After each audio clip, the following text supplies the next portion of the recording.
تصريحات ناصر ماهر امبارح مع مهيب على قناه MBC عامله قلبان جامد جدا جدا على السوشيال ميديا، وكله بيهاجم ناصر ماهر وازاي يقول الكلام اللي قاله ده وايه التصريحات الجامده جدا دي. طب تعالى نشوف التصريحات بتاعه ناصر ماهر ونحكمهم مع بعض. الراجل بيقول ان هو كان بيلعب في نادي الاهلي وكان في تعنت من بيتسو موسيماني ضده، ما ادالوش اي فرصه رغم ان هو كان بيلعب في النادي الاهلي وهو كان من افضل صناع اللعب في مصر.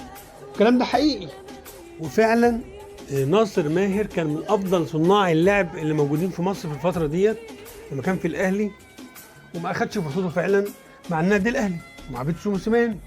وبيتسو موسيماني كان بيتعامل معاه معامله وحشه، والراجل بيقول ان سيد عبد الحفيظ كان شاهد على كل الوقائع دي، وسيد عبد الحفيظ موجود وبسهوله جدا ممكن تسالوه.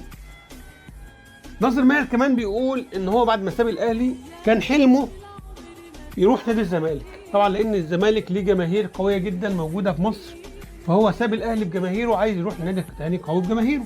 مش بس كده، كمان ناصر ماهر اكد ان والده الله يرحمه كان زملكاوي، فالراجل برضه عايز يعني يروح الزمالك علشان يعني يفرح والده، ويعني يبقى ايه، يعني يبقى عمل حاجه تسعده ان هو بقى بيلعب في نادي الزمالك.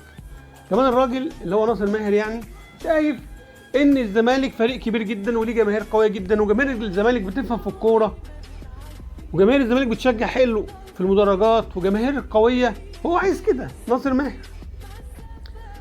كمان تصريحات ناصر ماهر بيأكد ان لما الزمالك اتفاوض معاه الراجل ما اتكلمش في فلوس خالص، قال لهم انا عايز اروح الزمالك، والراجل عمل كل ما يمكن يعمله وساب فلوس في الفيوتشر عشان يروح نادي الزمالك. يعني ناصر ماهر شاري نادي الزمالك. لما اتسأل عن جماهير الاهلي قال ناس محترمه كويسين جدا معايا وقدموا لي كل الحب وما شافش من جماهير الاهلي غير كل خير، يعني الراجل ما ضربش ولا خبط في الاهلي.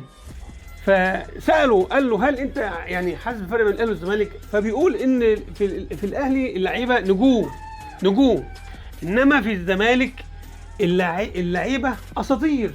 شيكابالا اسطوره، عبد الله السعيد اسطوره، محمد عبد الشافي اسطوره. هو شايف ان اللعب في الزمالك بيلعب جنب اساطير، دي حاجه ما تقللش من حد.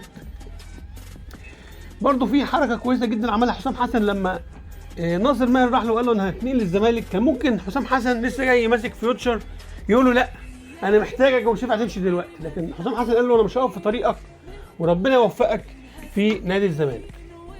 اخيرا عايز اكد ان ناصر ماهر يستحق كل الخير والتقدير والاحترام من الجماهير الاهلي ومن جماهير الزمالك.